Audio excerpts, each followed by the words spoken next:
Good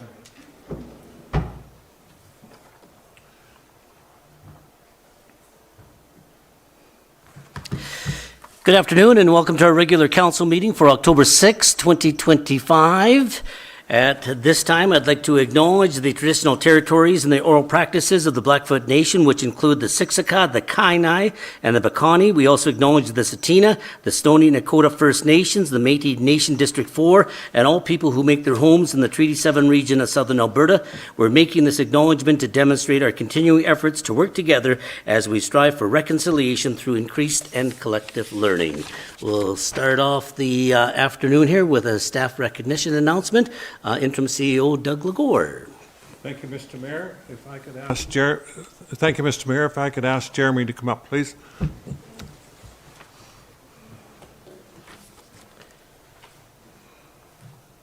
city has been without an engineer for a few months now, and Jeremy has really stepped up to the plate and helped out with the extra workload. I just want to thank you publicly. Thank you, Jeremy. Very much appreciated.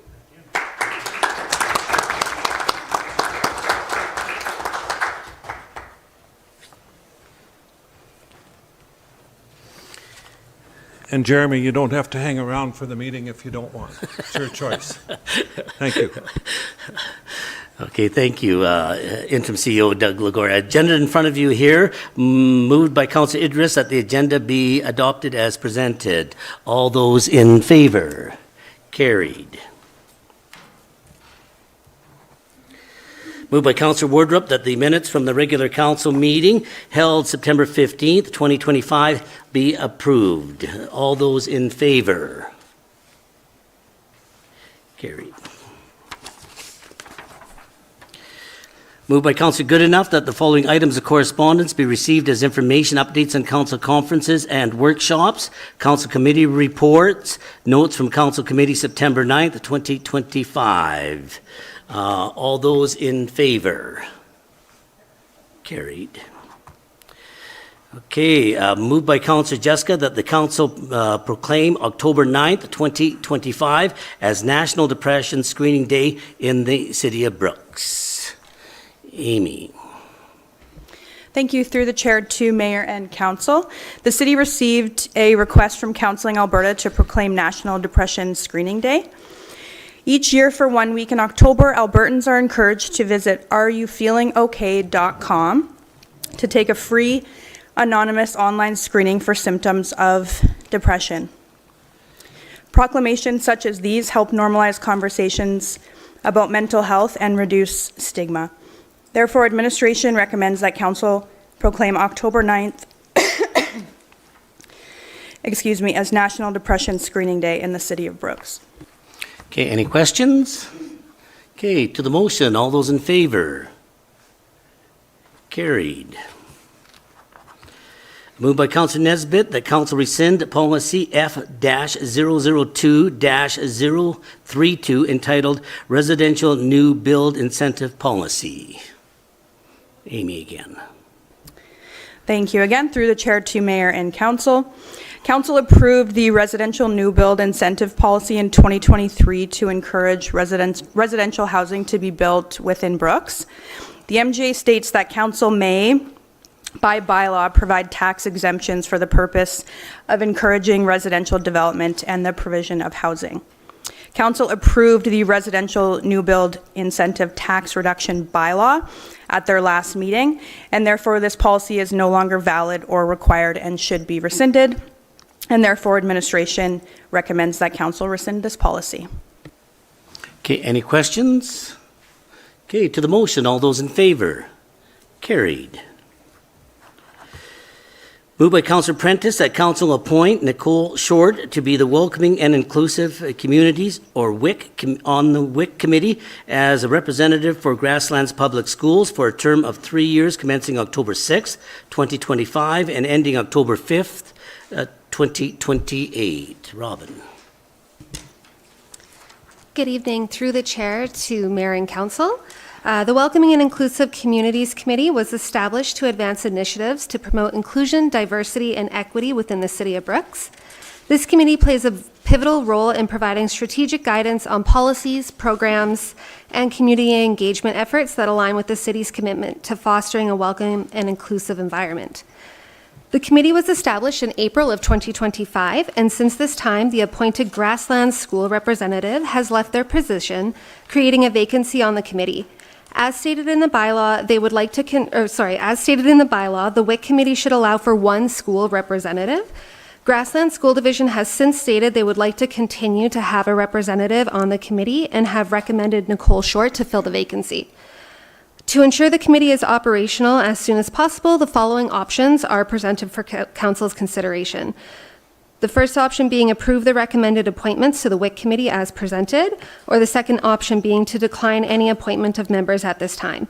There would be no financial implications associated with these appointments, and the appointment of the committee members from diverse backgrounds with various lived experiences supports the city's commitment to fostering a sense of belonging as outlined in council's strategic plan. Therefore, administration recommends that council appoint Nicole Short to the Welcoming and Inclusive Communities Committee as a representative for the Grasslands Public Schools for a term of 3 years commencing October 6, 2025 and ending on October 5th, 2028. Okay, any questions? No questions? Okay, to the motion, all those in favor? Carried. Moved by Councillor Wardrop that the West End Park be reverted back to its original name, Petrick Memorial Park. And I believe this is Amy again. Thank you. Through the chair to mayor and council. A request was received to rename the West End Park to its previous name, Petrick Memorial Park. And one of the attached letters for council provides information regarding the Petrick family and why the park was originally named after them in 1979. Council approved the asset naming criteria policy at the last council meeting, and the policy states that a city asset may be named in commemoration of a member of the community.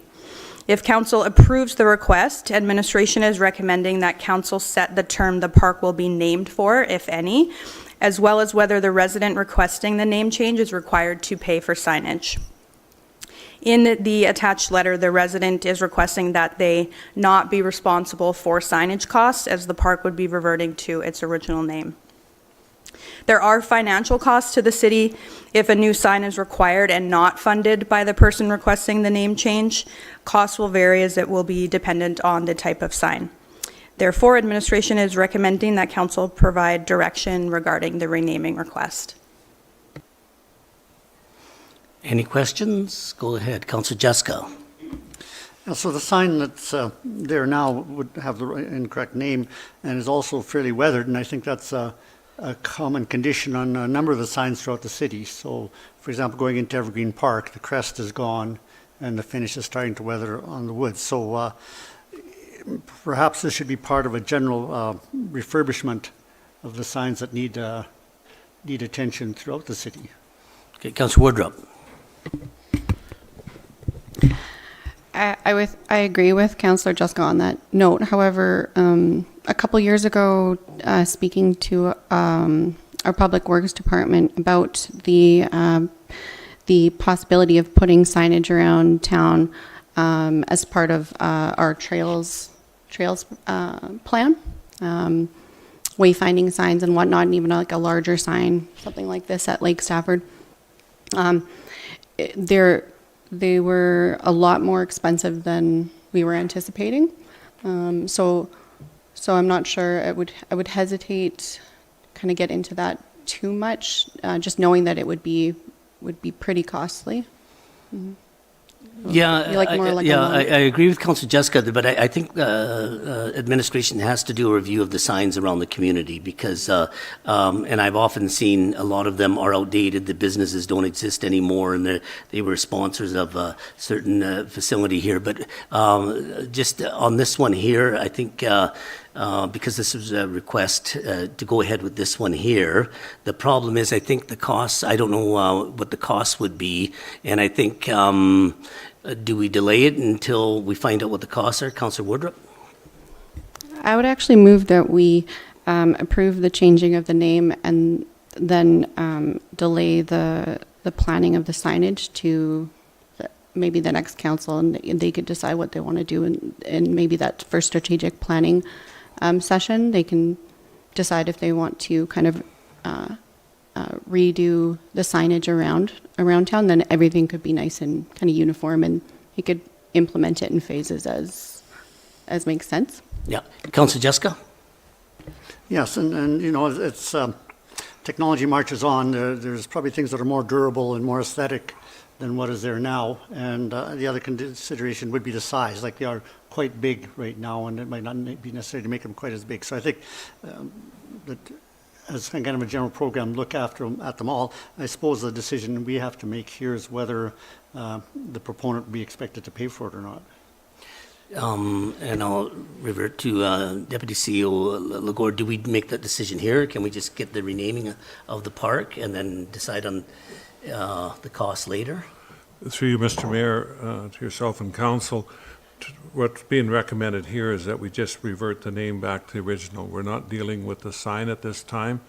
The people have asked that we waive that cost because they paid for it originally, and it was removed without their consent and renamed to the Western, or to the other park, West End Park. So I recommend that we just deal with the changing of the name at this time, and we'll deal with the sign and cost there at a later date. Okay. Any other questions on that one? I'll read the motion again, just so we're clear. Moved by Councillor Wardrop that the West End Park be reverted back to its original name, Petrick Memorial Park. And that's what we're doing at this time, just taking it back there. Okay, all those in favor? Carried. Moved by Councillor Goodenough that the November 17th, 2025 regular council meeting be cancelled. Deputy CEO Lagore. Yes, to you, Mr. Mayor, the Rural Municipalities Association meeting is being held in Edmonton during that time. A number of council members will be in attendance at that. Therefore, we're recommending that this meeting be canceled. Thank you. Okay, I wonder if Councillor Jessica or Nesbitt have a concern about that one. No. Okay, any questions on that? Okay, to the motion, all those in favor? Carried. Okay, moved by Councillor Idris that council approve the allocation of $47,427.72 from the 2023 MSI funding to fund the purchase and installation of 3 dash cams for the community peace officer vehicles. Director of Recreation and Protective Services, Mr. Shantz. Thank you through the chair to mayor and council. Before you request for decision for funding reallocation for 3 dash cams for the community peace officers motor vehicles that had previously been approved and purchased by city administration. They were not included in the original 2025 budget. The purchase was approved based on the need for the dash cams for officer and public safety at that time. The cost, as already indicated, was $47,427.72. The purchase of dash cams for CPO vehicles is a strategic investment that enhances officer and public safety, increases transparency, and supports more effective enforcement of municipal bylaws and traffic regulations. So the financial implications, approving the allocation of Municipal Sustainability Initiative, or MSI funds, to fund the dash cams will alleviate the possible negative variance within the Municipal Enforcement Department as currently funded.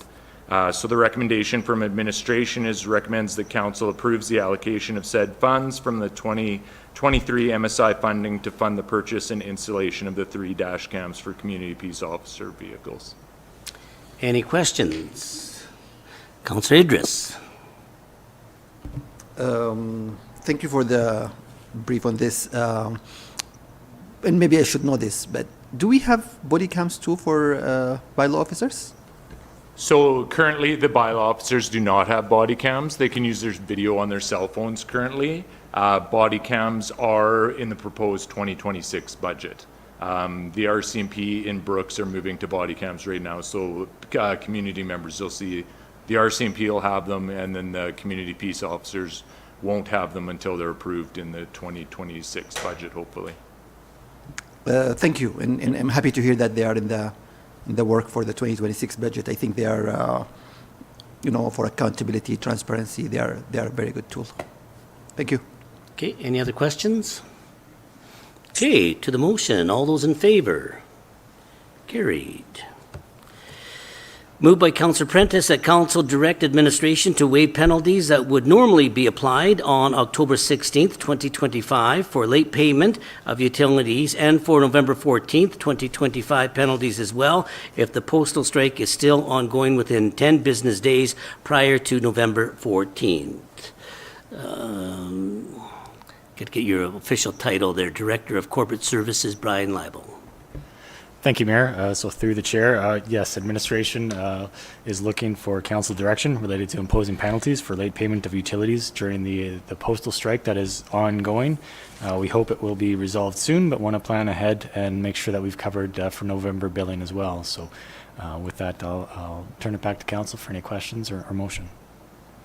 I'm going to just give a plug-in again, and we've been doing it on social media and with advertising too, is to encourage everybody to get to do e-billing. You can come into the city hall to sign up for e-billing, and the other one that I do, it's taken right out of my account there too, so it makes it really simple there too. And I know if people don't want to do it right out of their account, do the e-billing, come down to the office and pay the bill there too. So I think again, it's gracious for the city on what they're doing because of the postal strike there too. Any other questions?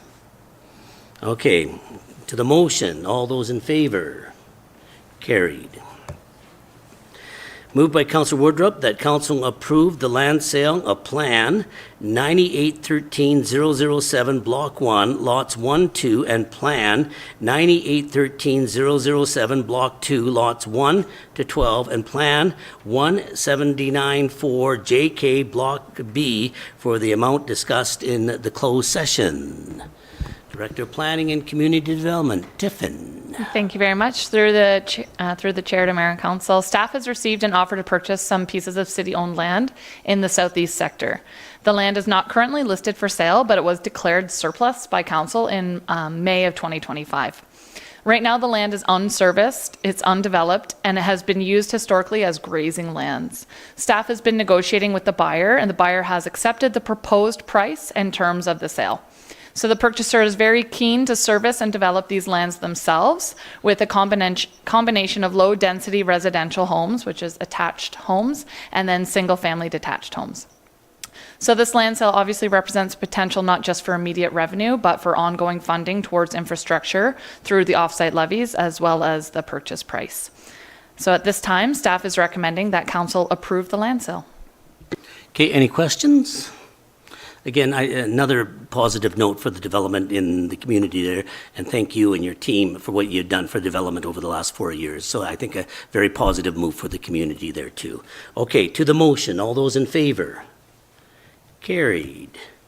Okay, moved by Councillor Goodenough that council approve the concept plan for Plan 9813-007, Block 1, Lots 1 and 2, and Plan 9813-007, Block 2, Lots 1 to 12, and Plan 1794 JK Block B as submitted. Tiffin again. Thank you. Through the chair to Mayor and Council. Recently, Council approved the sale of some pieces of unserviced city land in the southeast sector. And as a condition of this future sale agreement, the purchaser would be required to have an approved concept plan for the lands. So the parcels are currently zoned direct control, which makes council the development authority approving any development permit or concept plan. So the developer has prepared a concept plan, which is attached for council's review. Our area structure plan requires a developer to, as part of their concept plan, show a context plan, which can be seen on page 1, a density phasing plan, which can be found on pages 4 and 5 of the developer's submission. The plan would be to have 24 lots of attached housing, so townhouses with garages, and then 23 lots for single-family detached homes. They're also required to submit a commercial development plan, which is not applicable in this case, as there will be no commercial components to the development. An open space plan that demonstrates how there will be open space for recreation opportunities, as well as passive and active needs of the neighborhood, such as pathways. So there is a plan to have an existing municipal reserve parcel designated or redesignated and exchanged for a separate parcel, which will then be designated as municipal reserve. This can be found on page 3 of the developer's submission. And this exchange is proposed just because there's an underground gas pipeline in the existing developer's land, and the municipal reserve land that the city holds does not have those same encumbrances. The land north of the development area is still going to remain open space as it's ecologically sensitive. There's no plans to develop these areas, but our existing pathway plan could be extended through these lands and link up to the new municipal reserve parcel that's being proposed. The developer also submitted a roadway and network plan that describes where new roads will be going in, and you can see that on page 4, as well as a utility and stormwater management plan on page 5 that shows where the water, wastewater, stormwater lines will all be. So further specifics regarding the exact placement of the municipal infrastructure, as well as the placement of the homes and how things will be phased in, will all occur through the development agreement much later on. A concept plan has typically more details than an area structure plan, but less details than a development permit. So at this time, council may choose one of the following options to either accept the concept plan as submitted, to propose any amendments to this concept plan for the applicant's consideration, or to reject the concept plan. Staff is recommending, however, that council approve the concept plan for these lands as submitted. Okay, any questions? Councillor Woodrow. I do have a question about the plans for parking. So you said that the front facing lots, the ones right against 2nd Avenue East, those would be row houses with an attached garage. I'm assuming that's a single garage, or is it, I mean, I guess I should ask, sorry, Director Tiven, how many parking spots per lot will this provide? So through the chair to Councillor Wardrop, the plan right now is for 24 attached housing in blocks of 6, so 4 sixplexes. Each one of these sixplexes will have a property line subdivided through them, so there will be a subdivided parcel. And the rough plan that we're seeing right now, which is not set in stone because it's not a development permit application, is to have a on-site parking pad, which would essentially be the width of 2 vehicles, plus a detached garage, and then the townhouse in the back. So hypothetically, assuming that these go along exactly to plans, they could have 3 to 4 parking stalls on site. How that looks in terms of the streetscape, we'll have to look at when they give a development permit application. But for now, these are designated to be 6 dwelling units with no secondary suites in, is what the proposal is, in a row with parking on site for that dwelling unit. We don't have the further details of exactly like how many bedrooms or how big the garages, anything like that'll be. The developer just wanted to show us kind of what their rough plans would be. And a lot of that would come to MPC, right? For the parking? Yes, first through the chair to mayor and council, before it even goes to then, this land would have to be rezoned because currently it's zoned as direct control. So there needs to be a subdivision process, a rezoning process, development permit process. There's a long road of paperwork ahead of them. I only asked because it looks like an exceptional number of lots, right? And that stood out. Like the permit process will help with that, but there's a lot, which is great. Yeah, very exciting. But just the developer's intention is to have these be very high-end, nice townhouses. So I think that their original intention is not to put suites or anything like that in the basement. Is it to be to be a single dwelling unit on site. Perfect, thank you. Okay, good. Any other questions? Councillor Jessica. I was just going to observe from the I know the location, and from the layout they're showing, unlike some of the other things we've had to deal with, it doesn't look like there's a lot of potential for conflict with adjacent landowners for parking. So Yeah, the golf course would be right across the street there, right? There's nothing to back of them at this point here, so, yeah. Anyway, yeah, so, any other, Councillor Idris. Like, what's the approximate size of each one of those 24? Through the chair to Councillor Idris, right now the lots are showing at about 8-meter lots, 8-meter width, which we have similar lots, 9-meter widths. Yes, it's looking like about 9 to 10 meter width lots, which is similar to what we'd have further down Second Avenue East, further east. Thank you. But again, a lot of those exact details will come forward with the subdivision plan. Right now, this is not how those lots are laid out. So those further details, and they'll have to meet minimum lot area requirements as well. Okay, any other questions? Okay, to the motion, and this is on the concept plan here too. Okay, to the motion, all those in favor?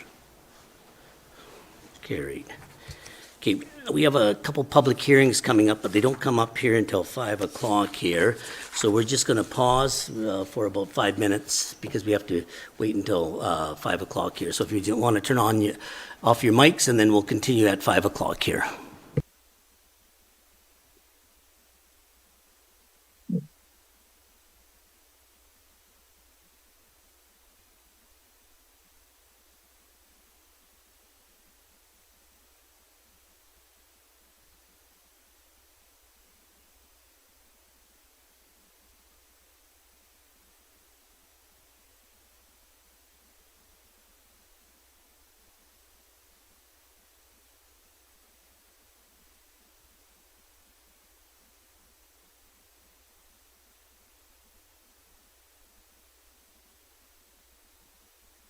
Meeting still over.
Okay, welcome back, everybody. It's 5 o'clock here, so we got a couple public hearings in front of you here, and I think there's a number of people in the audience here for this public hearing. So I'll just kind of explain the procedure here. We'll call the meeting to order, get an explanation on the bylaw. We'll have people speaking in favor of the bylaw, speaking in opposition of the bylaw, some final comments. I'll adjourn the public hearing. I got 3 public hearings to go through here right away. Council can ask questions and inquire, but council does not debate at the public hearing.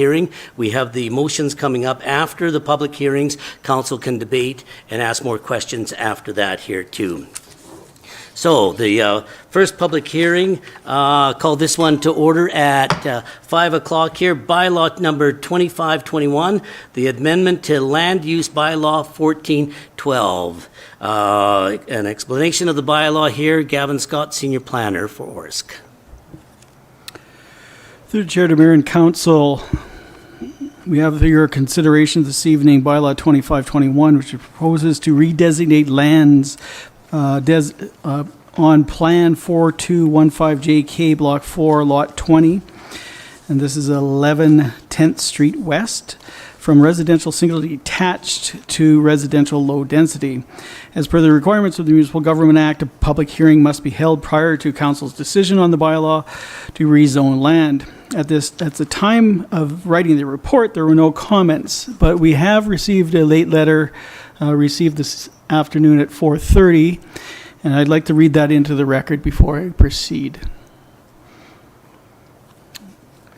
So the letter reads, "To whom it may concern, this letter is in regards to the rezoning of 11 10th Street West. I want to address that we do not approve of this, that the very house already has vehicles parked in front of our house, and to expand and allow more residents means even more parking congestion. Unfortunately, I cannot attend the meeting at the town hall for medical reasons. I already have called the police once prior having a vehicle removed. Homes are designated a certain size for a reason. For too many occupants then causes a chain of events. More people means more vehicles in an already limited space. The family will say, however, whatever it takes to convince you to approve expanding their home. Use common sense. Why are they expanding, and what do you think they'll really tell you? They plan on renting and overloading the house with multiple families. And because there are homes that already do. If this is approved, this can lead to future issues, be it parking issues or the house becoming an illegal multi-family residential house, loud parties, and an increase in crime. Those who approve and allow this have made you aware of the parking issues and possible future issues their low-density rezoning may cause. And perhaps legal accountability could be considered if approved. Please consider leaving this area the way it was designed to be in respect with all other living in the area. Sincerely, Cody Stang and the Morishita family. And they live at 19 10th Street West. The site context in this case is that this is a 0.17 acre residentially designated property that sits north of 2nd Avenue West on the west side of 10th Street. The building on site is a 2-attached house, a duplex, with a suite in the basement. A secondary suite is not permitted in a duplex on an unsubdivided parcel. The building will need to be considered a 3-plex, which is not permitted in the current district. The residential low-density district allows for attached housing and for up to 4 dwelling units. So in this case, this dwelling unit does exist, and the applicant wants to come into compliance with the land use bylaw, and the only means of doing so is to do it by rezoning. The subdivision in the area is predominantly single detached with low density residential located in the 1000 block of 2nd Avenue West and at the corner of 10th Street West and 4th Avenue. The decision on the proposed rezoning should be evaluated based on the suitability of the land for residential purposes. recommendation this evening from staff is that council proceed with second and third reading. Okay. I think you talked about persons speaking in opposition of the proposed bylaw. Anybody speaking in favor of the proposed bylaw? We had no submittals unless there's someone in the audience. Okay. Nobody in the audience on that one? Okay. Some final comments then. I believe the applicant's here if they want to add anything. If you please come up, state your name, turn on the mic.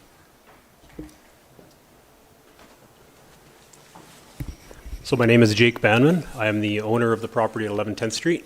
I had submitted a letter to council in consideration of this. I understand where it's located, and to make a long story short, there's been a housing shortage in Brooks. I think we can all attest to that. Rezoning this to have a single bedroom basement suite was kind of my idea, not only to provide one more space. I'm not looking to overload the home. I do have a vetting process in which I use to fill the property, but upon purchasing this home, it already had a basement suite, and I figured why not utilize it for such, and that's why I'd like to come into compliance with changing the zoning to it.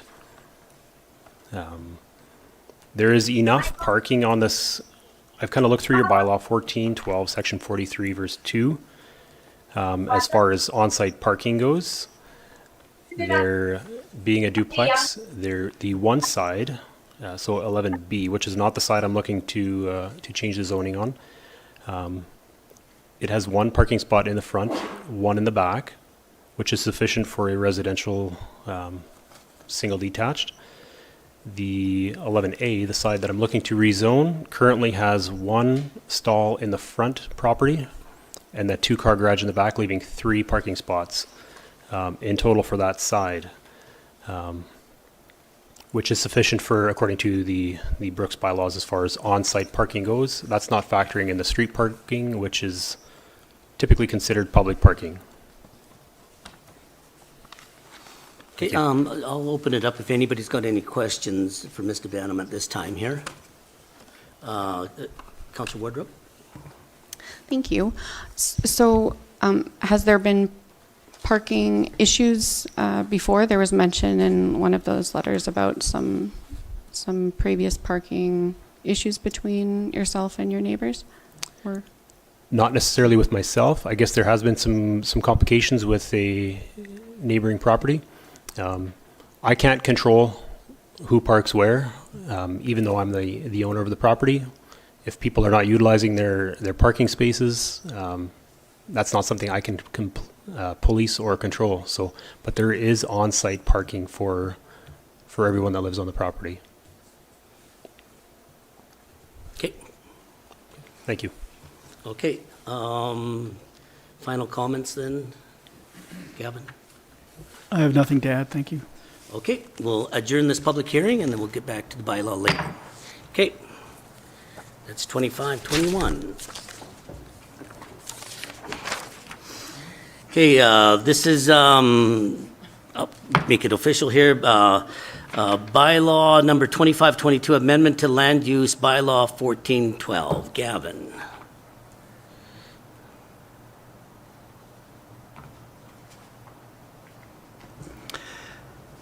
Mr. Mayor, it's come to my attention that perhaps there are people here that wish to speak in opposition of the last.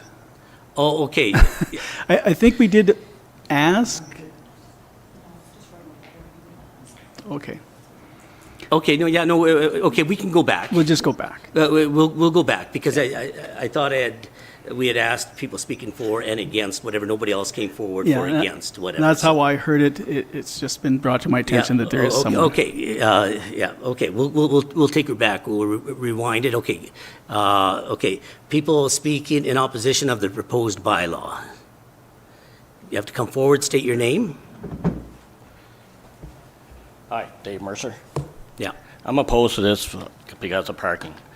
I'm sick and tired going out in front and people parking in my area, in front of my street. I don't own the parking, okay?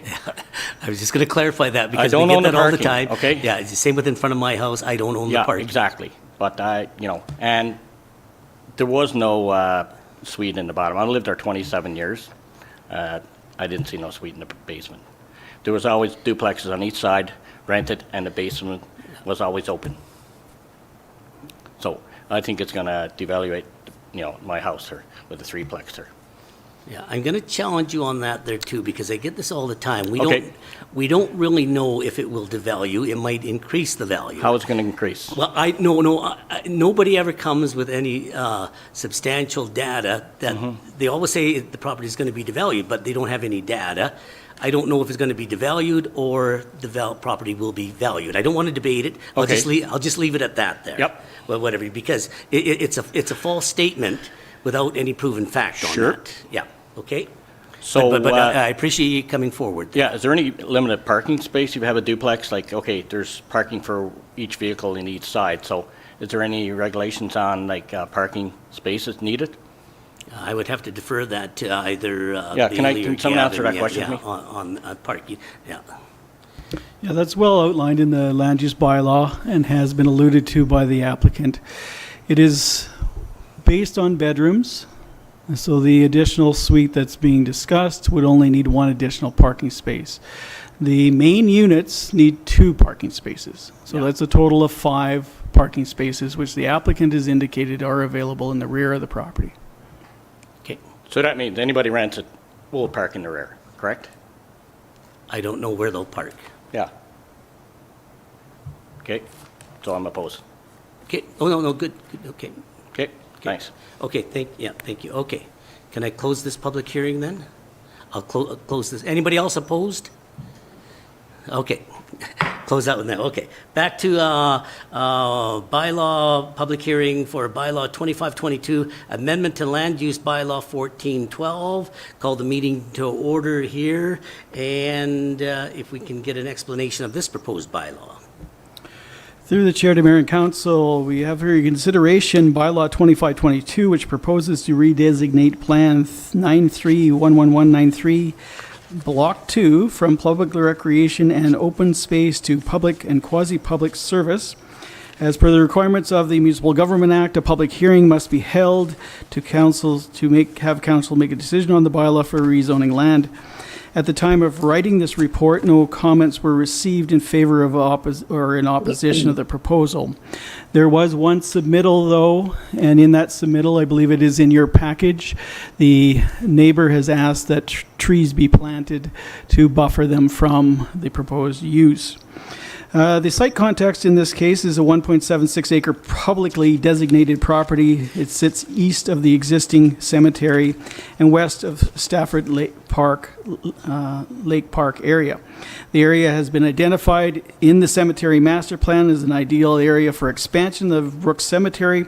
Cemeteries are not listed as a public use in the public recreation and open space, but are a discretionary use in the public quasi-public service district. In order to allow future expansion of the cemetery, the redesignation is necessary. The adjoining subdivision has single detached residences located in them.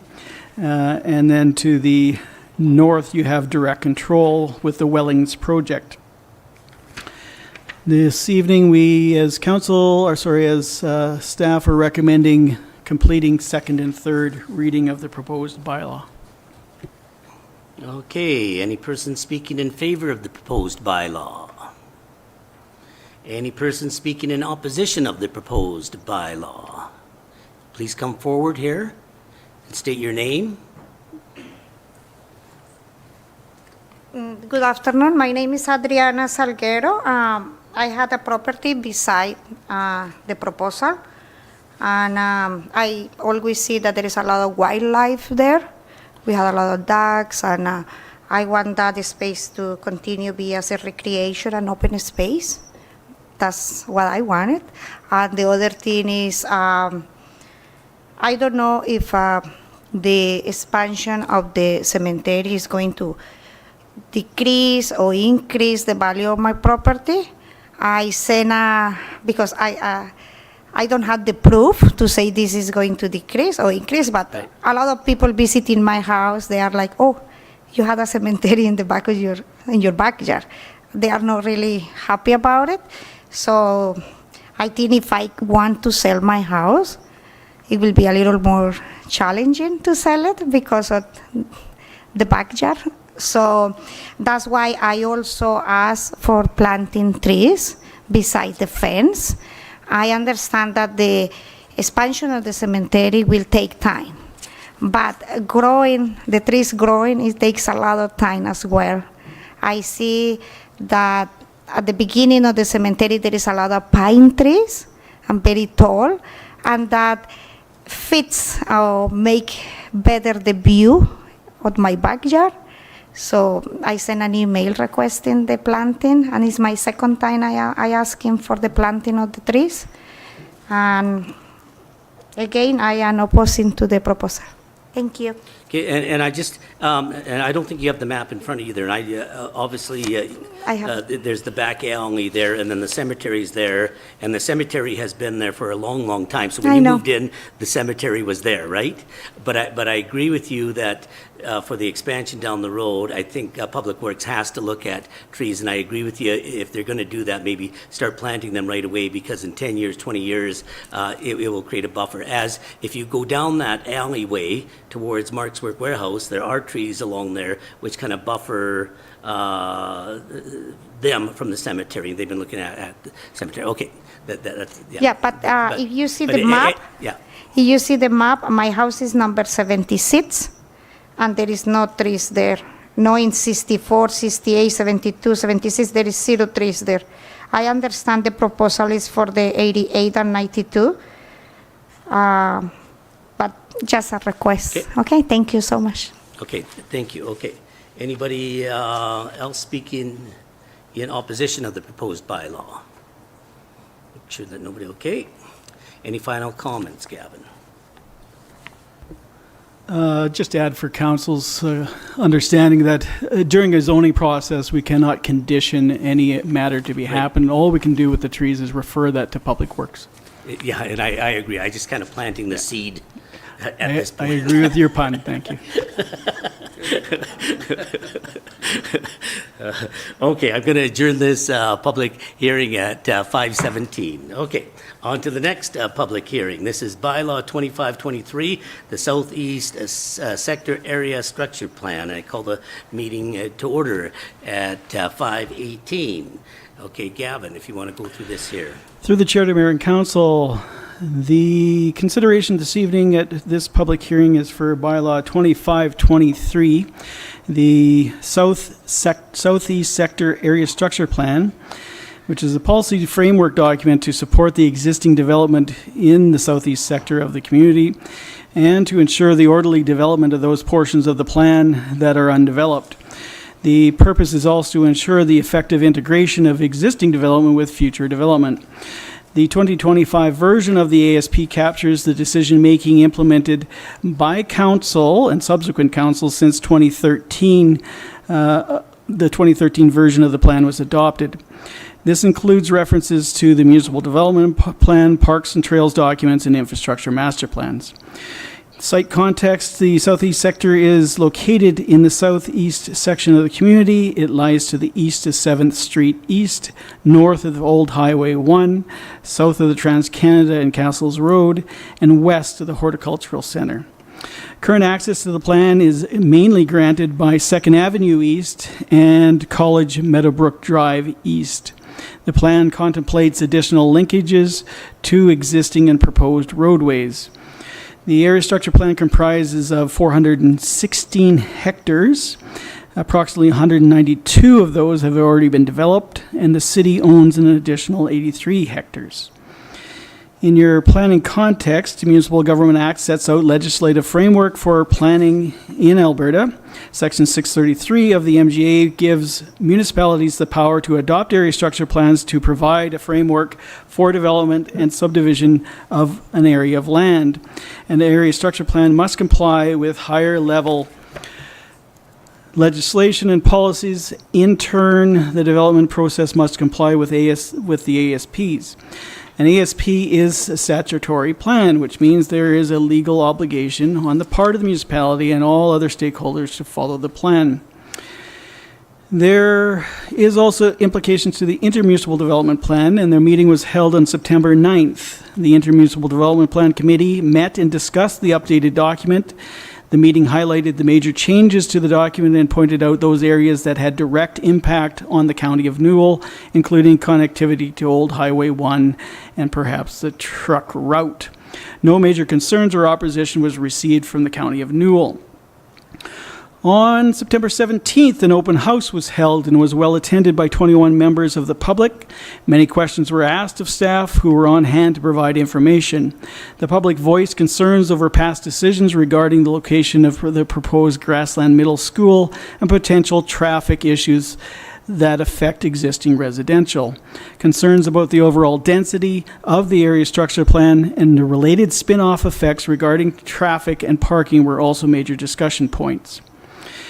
In general, the ASP revision is quantified as a necessary update to all actions prior councils have done, but were not reflected in the current document. As with any other planning document, the ASP can be reopened by any future council at any time, and any policy can be reconsidered at that time. Minor changes were made after first reading, and these changes were for inconsequential reasons such as formatting, typos, and assigning formal titles to amenities such as schools and road names. The changes do not affect the policies within the plan, but the content changes are still considered amendments to the version that was adopted for first reading. It is therefore the recommendation of staff that second and third reading be moved forward as amended. Thank you. Okay, thanks, Gavin. Okay, person speaking in favor of the proposed bylaw. Nobody comes forward. Person speaking in opposition of the proposed bylaw. Nobody coming forward. Any final comments? No final comments. I think I was very pleased with the participation of the public at the open house. I think that helps, put off some questions they might have and concerns, and staff was in the background working diligently to answer questions as the phone calls and emails came in. Okay, thank you, Gavin. Okay, adjourn this meeting at 5:22. Okay, now to the motions here. Moved by Councillor Idris that bylaw 2521 be read a second time, and this is for the development in the West End. So any questions on this one? No questions? Okay, you have a question, Councillor Idris. My understanding is that this is the current situation, and we are just trying to bring it in compliance. What will happen if we don't do anything with it? It would become an enforcement issue that the owner of the property would be asked to remove the secondary suite if it, in its current state. That being said, that the process for that is a warning letter followed by a stop order. And therefore, those are the actions that staff would have to take just to deal with the issue.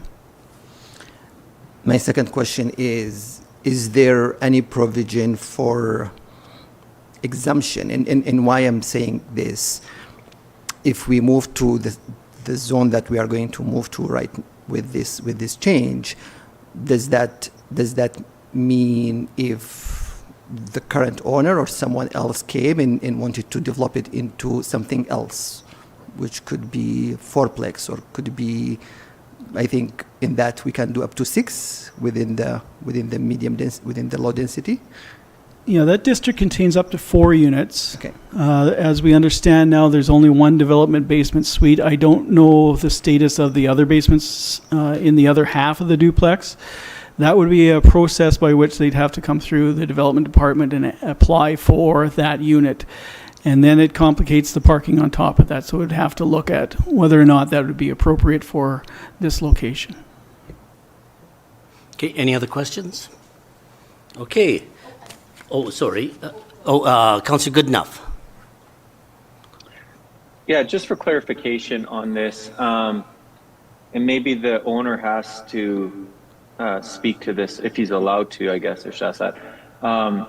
He purchased the place with the illegal suite or did he put it in himself? That's my one question. So can my you, second question- Councilor Goodenough, can you repeat that again? Go really slow because you have really slow internet.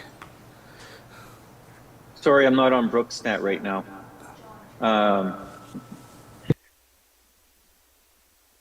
All right. My question is, was this purchased with the idea that it was? Did he put in the secondary suite without permits?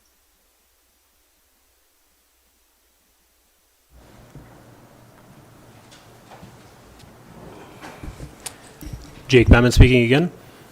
As far as me putting the suite in, I did not put it in myself. I have modified it. They basically had a kitchenette in the basement already that was not being used as a kitchenette.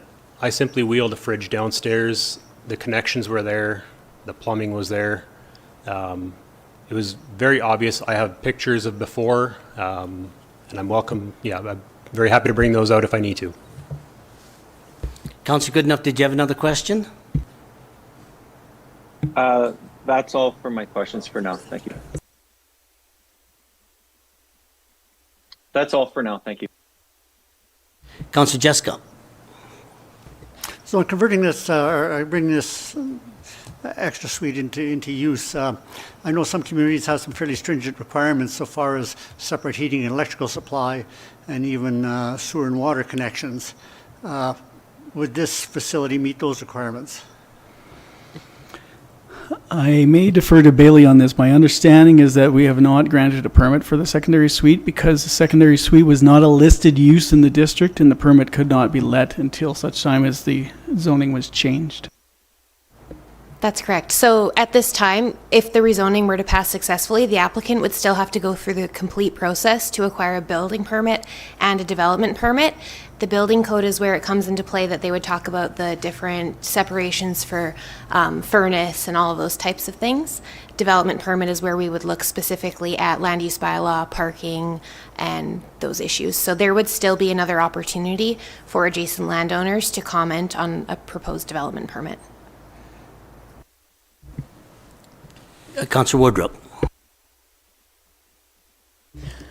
Thanks. I'm hoping just for some clarification about the parking situation again here. So if there's 5 on-site parking stalls plus a spot for street parking, could you explain how that's laid out? I know you said there's one in the back, and apologies if it's redundant, but I just want to get a visual of why there's so much congestion on the street. Okay, so as far as parking goes, the property itself has 5 on-site, meaning off-street parking. And then there is a parking spot in front of the place as well. That would be a 6 parking spot. So for a single detached, I'm required to have 2 parking spots. So 11B, there's 2 parking spots. One is inside of a garage and one is in the front on the property. For 11A, it's got a 2-car garage in the back, so that would be 2, which would be sufficient for the upstairs. And then there's a parking spot in the front off the street. That would be the 3rd parking spot required for a low-density detached. So, plus the on-street, which is public. So are those, and I know you can't police where people are parking every day, but I'm just curious, are those, like, are the driveway, the parking pads, and the garage being used for parking? Again, the garages, I can't police if they park, or for some people it's a lot of work to park in a garage. They are there for their use, whether they use them or not. As I've driven by, oftentimes they are not parking in the garage. Again, that's not something I can control, but it is there. Okay, any other questions? Councilor Idris. So I asked 2-in-1 questions before, and wanted to see if we can do an exemption, if there is a provision for an exemption where things can stay as is, but not have the possibility of doing more than that, if that makes any sense. Yeah, an applicant is always eligible to make an application for an additional unit. It would be up to the decision-making body to determine whether that was suitable.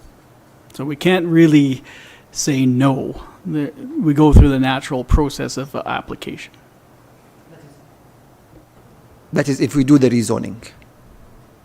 Yes, so the rezoning is stipulating it currently allows up to 4 units in the district. But I'm saying if we don't do the rezoning, You're limited to the 2. Okay, any other questions? Okay, I'm going to call the question here to the motion. All those in favor? What's that? What's that? Approve it, yeah. All those in favor? Just I want to make sure you get enough hands. I got 1, 2, 3, 4, 5, 6, and then, okay. It's approved, carried. That was for second reading. Okay. Moved by Councillor Jessica that bylaw number 2521 being a bylaw of the City of Brooks in the province of Alberta to amend bylaw 1412 being the land use bylaw be read a third time and adopted. This is the same one here, right? Okay. All those in favor? Opposed? Just 1. Okay. But still carried. Okay. Now, under to bylaw 2522, this is the amendment to land use bylaw 1412, and this would be the one, I believe, by the cemetery there, moved by Councillor Nesbitt, that bylaw number 2522 be read a second time. Any questions on this one here? Councillor Wardrop. Not a question, but more of a comment. I do think it would be nice to plant those trees, not just for the property owners, but also for the people who are visiting the cemetery. It's nice to have some privacy on the other side too, right? When you're in that space and not have to see people on their back decks and that sort of thing. Yep. Okay, good. Okay. Any other questions? I see none. Okay. To the motion, all those in favor? Carried. Moved by Councillor Prentice, that bylaw number 2522 being a bylaw of the City of Brooks in the province of Alberta to amend bylaw 1412 being the land use bylaw be read a third time and adopted. All those in favor? Carried. This is for the Southeast Area Structure Plan, moved by Councillor Wardrop, that bylaw 2523 be read a second time as amended. Any questions on the Area Structure Plan? Councillor Wardrop? Thank you. Gavin, could you speak to how the issues that were raised at the open house were kind of alleviated, the issues about the parking and the potential traffic? I'm not really sure what the grasslands, the location of the school was about. Was that also about like having extra traffic and parking? Yeah, so through the chair to Councillor Wardrop, there is a cul-de-sac across the street from the proposed school. In that cul-de-sac, the citizens are aware that they're fairly close to the corner and the turning movements may impact them as they try to exit their cul-de-sac. Their concerns are more traffic flow than there would be for parking. In those locations, there still needs to be a transportation impact analysis for the development of the school, the design of the school, where the bus flow will be going. All of that is yet to be determined and would be determined at the stages of the school district putting forward a proposal and then going through the development permitting process. So these are things that are well out there. Other questions that were put forward at the open house sometimes were hard to quantify because there were concerns about density. As we all know, 16th and 17th have concerns about density and traffic flow and parking. MPC is constantly dealing with these issues and making considerations as to whether or not further density can be accommodated on streets like that. Meadowbrook is another street where there is the first duplex going into that street. Concerns about parking were raised. These are things that have to be worked through the process as to whether or not Meadowbrook perhaps is a good location for additional density. The single detached, you limit the number of traffic movements in and out of that street. So there is merit to limiting density. All of this still has to be determined through proper engineering processes and then planning processes, a lot of which are not capable of being addressed through the area structure plan. So that's where we sit now. We still have a lot of process to go through as these lands come online, and there is a lot of decision-making to be done for the councils coming into the future. Thank you very much. Councillor Jessica. Gavin, there's been some discussion about Meadow Lake Way, and I see the area structure plan, it terminates pretty well the way it is now, but was that part of the discussion at the meeting? Did anybody bring that up? Like, I think the intent is to continue it further to the southeast. Yeah, Meadow Lake Way is a street that is, we know that council recently has approved some improvements to move it further east. It will terminate into 17th. There is a lot, again, work to be done. In these areas that are these large unbuilt tracts of land, area structure plans are required, or concept plans as we went through this evening. And those will reveal whether or not the design proposal for a furtherance of a street in those locations work. Meadow Lake Way, as it goes past into these lands east of Meadowbrook Drive, also contains within it the major stormwater sanitary system. So a road is logical in that location. Okay, any other questions? Okay, to the motion, all those in favor? Carried. Moved by Councillor Jessica, that bylaw number 2523, being a bylaw of the City of Brooks in the province of Alberta, being a bylaw to adopt the Southeast Sector Area Structure Plan, be read a third time and adopted. All those in favor? Carried. Now, I just want to point out that this is our last meeting with this council here, and I just wanted to say a few words. First of all, for the councillors that are leaving, thank you. For Councillor Prentice, thank you for your 18 years of service in this council and for your many years of service with the City of Brooks.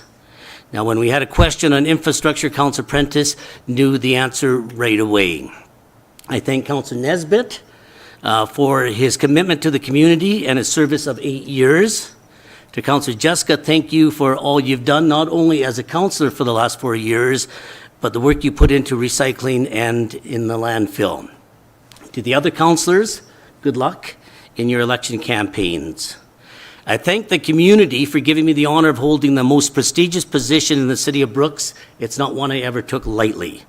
As mayor, I was always open to the media, and bulletin reporter Sandra Stanway can testify, and I know she's not here tonight, but she's probably listening. She could call me anytime, and she did, whether it was a Saturday or Sunday, early in the morning or late at night. If I didn't have her answers, I checked with administration to get a response to her right away. For anyone that phoned or had a concern or came in, I responded to everyone and listened to their concerns. As mayor, I'm very proud of our open and transparent council. We had very few in-camera or closed sessions, and if we did, it was for legitimate personnel reasons or land issues. I remember years ago, the council of the day went into, and many of you might not have been here, whatever, but they went into camera 4 times in the first half hour, only because they were afraid to state an opinion in public. This council was not afraid to do that. If they had an opinion, they would do it. In fact, I'm very proud of the open and public and sometimes lively and lengthy debates this council had over the last 4 years, and that was good. But more importantly, despite our different views, and a lot of times in the last 4 years, we certainly did have different views, but at the end of the day, we were always able to talk to each other and go out for pops afterwards. And that doesn't happen with a lot of councils in this province. We have a good council. And I'll open up the floor to anybody else who wants to say a final word. I'll start it off with Councillor Idris.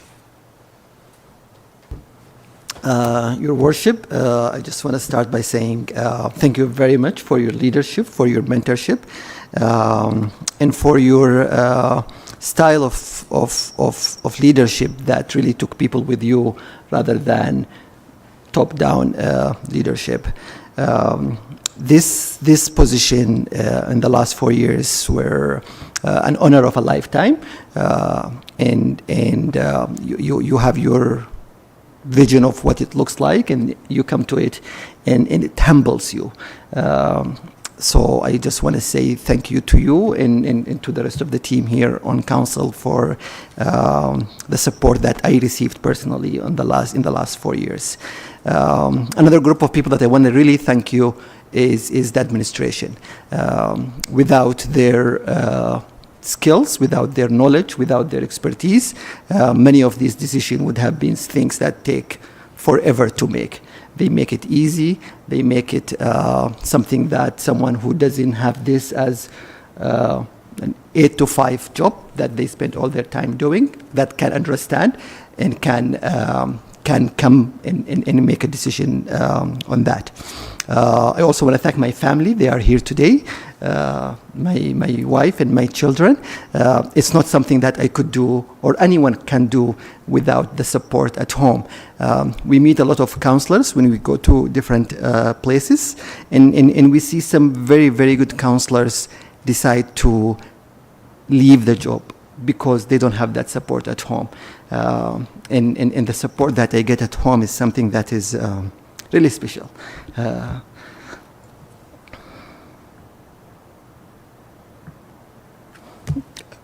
Thank you.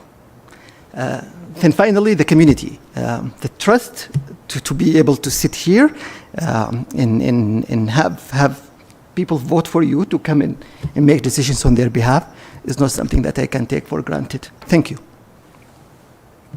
Councillor Nesbitt. Well, all I want to say is after almost 71 years in this community, all I wanted to do is give back.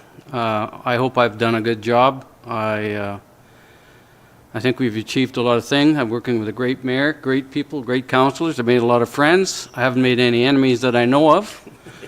And I'll keep it short because I know everyone wants to get out of here, but I really appreciate the staff. They've done a great job. I'd be lost without them, and my wife who tells me what to do. And that's all I have to say. Thank you very much. Yeah, thank you, Councillor Nesbitt. Okay, Councillor Jessica. Thank you, Your Honor. I'd like to thank the residents of Brooks, including those that showed their trust in me by electing me to this position, and I hope that I lived up to their expectations. I would be remiss in not recognizing and expressing my gratitude to administration, management, and all the staff of the City of Brooks. They're the ones that night and day, through their professionalism and dedication, keep the city going, and from the outside, people may not be aware of just how much they do. My thanks and respect go to the Mayor and Council members that I've had the honor to serve with. They can be proud of their record in moving Brooks forward in challenging times and without sacrificing its humanity. Finally, congratulations to the incoming Mayor and Council, whoever they may be. Good luck facing the coming opportunities and challenges and making Brooks an even better place to live for all. Thank you very much. Thank you very much, Councillor Jessica. Councillor Wardrobe. Thank you. I wrote mine down so I wouldn't keep going on. So first, I want to thank the residents of Brooks. Thank you for the opportunity to serve you as your counselor. It has truly been an honor that I will remember forever. I especially want to thank those of you who put your faith in me, challenged me, inspired me, and regularly reminded me what this work is all for. I want to thank my family next, who have been immensely supportive, especially my husband, Tyler. Oh my goodness. Thanks, Tyler, who's been my rock for 4 years. And to my children, thank you for your unconditional love and inspiration that I took with me every day to this job. I also want to especially thank the exceptional women who have inspired me and mentored me throughout my term on council. The many councillors, mayors, reeves across Alberta, and especially the women of Brooks. I have learned so much from you and have been inspired by your strength. Thank you to the staff members and administration of the City of Brooks. None of what council does is possible without your dedication, care, talent, and hard work. The City of Brooks is in good hands, regardless of who is sitting around this table. Thank you. And lastly, thank you to Mayor Petrie and my fellow councillors. Serving with you on council has been an experience that has taught me a great deal about governance, perseverance, and about the importance of staying true to our values. Each one of us has brought our own perspectives and priorities to the table, and while that path wasn't always smooth, the work remained important to all of us. We accomplished a lot together, and I thank each one of you for the unique role that you played on our council. And I wish you all the best in your next chapters, wherever they may lead you. Thank you. Thank you, Councillor Wardrop. Councillor Goodenough. Thank you very much, Mayor Petrie, for all that you've done for the city and your time.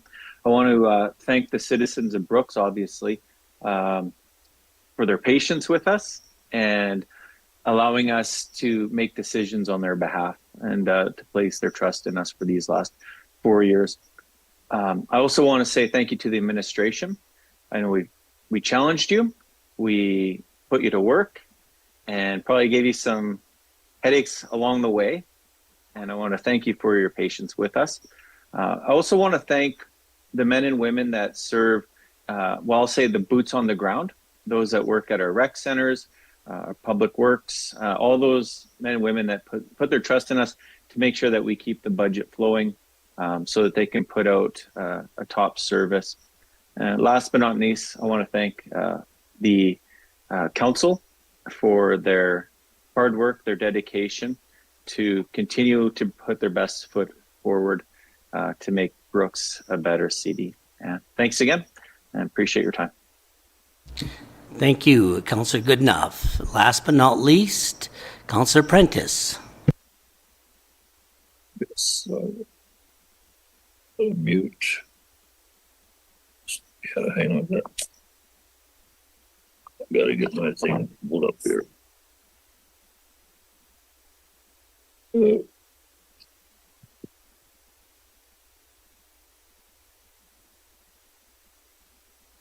Oops, I'm disappearing. We can still hear you, though. Can you hear me? Okay, well, I'd like to thank the mayor, councilors, and all the staff of the city of Brooks for the great working relationships I've had with all of you in the last 4 years. For the past 4 years, it's been a pleasure. And also, thank the citizens of Brooks for electing me for 18 years, not just the 4. And that's all I got to say. I think I just can't think of anything that's better than great people to work with. Thank you. Thank you. Yeah, Councillor Prentice. Okay, moved by Councillor Nesbitt that the meeting adjourn at 5:48 p.m. All those in favor? Carried. And that's a wrap for our council.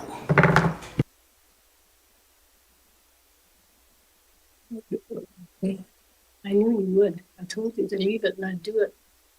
Is it done?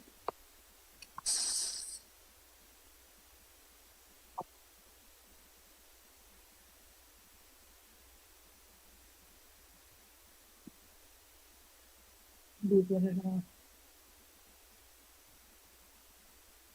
So good.